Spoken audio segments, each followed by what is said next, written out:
What up, Super Fun Force? I got here the Star Wars Vintage Collection, TVC, the Vintage Collection from the Obi-Wan Kenobi, Darth Vader, The Dark Times. Now, I know what you might be thinking, if you've been following my channel, you're like, oh my goodness, Captain, Gamester, why do you got a bad guy? Well, you know, like I said, I got a few stormtroopers. I got the Outland TIE Fighter with Moff Gideon.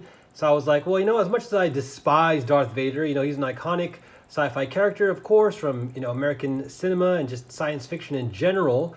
And like I said, I don't like the character, but, you know, from its retro standpoint, what it represents, I mean, he is one of the perfect villains out there. I'll definitely never get an Anakin, I promise you that. But I definitely wanted to get him so I can, you know, have this kind of armor, Sith-looking character and have Obi-Wan kick his buttocks. So that's why. And of course, this is the one model after Kenner. Take a look at the back of the package here. Just a couple of stuff here, you know, I'll keep the card and everything. So let's slice this off with my Jedi mind trick powers. All right, cool, it's off. And let's take a look just real quick. This has to be the best Darth Vader action figure, arguably, especially in this scale. You know, I know there's obviously like Mafix out there and stuff like that and Hot Toys, but you know, a little bit too ridiculous in its price, but you know, still, this is definitely one that you can have in terms of budget and value and great scale to pose with vehicles and army builders and all that stuff, and doesn't take up like tons and tons of room like you would if you had a you know, a Black Series or a you know, like a Hot Toys version. But either way, it's still cool. It does, interestingly enough, come with just the regular fist hand you'll see right there.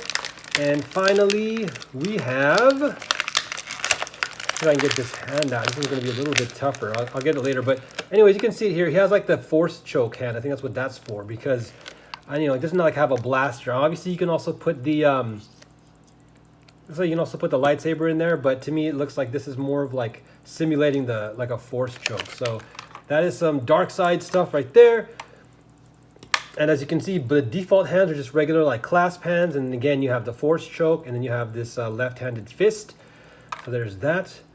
And the card looks great. That definitely is reminiscent of that final scene when you fought Obi-Wan. And yeah, you got your butt kicked. You lost, even though he did some cool stuff. I like how the cloak is. Wow, it is. Mine's a little wrinkly, which is fine, but it's like, you know, folded and layered in. And it's basically just attached underneath the head. I'm not going to really pull this off, but it's either, I don't know if it's like on the ball joint or it's attached to the head or the body, but either way it's fine. I also like how there's like a red tint to his lenses. That's incredible. The detail is amazing. You have like silver paint right there. You also have a bit of the silver at the ends here of the mouthpiece, right there and right there. And of course he has these little buttons. I like that whole retro look. There's a little bit of sparkly silver paint there. I like how like a lot of the Imperials and Stormtroopers do that. It looks really great. And yeah, it's also nice that he has the soft textiles here around the waist. Wow, even the boots look great. So there you guys have it. You know, not much else to say. If you want a Darth Vader at this scale, this is the one. And let's give him his lightsaber. And yeah, now I'll be posing him, you know, along the Stormtroopers on the villain side. But I can also, you know, put him against Obi-Wan to recreate that awesome battle. Oh, he also has cool stuff on the belt right there. So yeah, all in all, incredible in terms of the details. And a great way to show how the dark side is always going to lose, fortunately. And yeah, there it is. That is one epic Darth Vader, guys. All right, that pretty much completes my villains for Star Wars. I'm not going to be getting any more. Like I said, I have this. You know, I might get one or two more Stormtroopers. But, you know, this is good enough for me. Not really interested in, like, Darth Maul or Dooku or those other guys. You know, Grievous I thought was going to be cool. But, you know, Grievous quickly became the run-in, the running get defeated type of villain, sadly. But he was a cool design when he came out, for sure. All right, guys, let me know what you think. Have you guys gotten this Darth Vader, The Dark Times? Do you do Black Series? Did you get an older version of this? Are you trying to get something even larger? Let me know in the comments below. And otherwise, may the Force be with you. The light side Force, of course. And don't forget, keep a faith, say a prayer, spread that love, be positive, be thankful. Let me come back at you. Peace.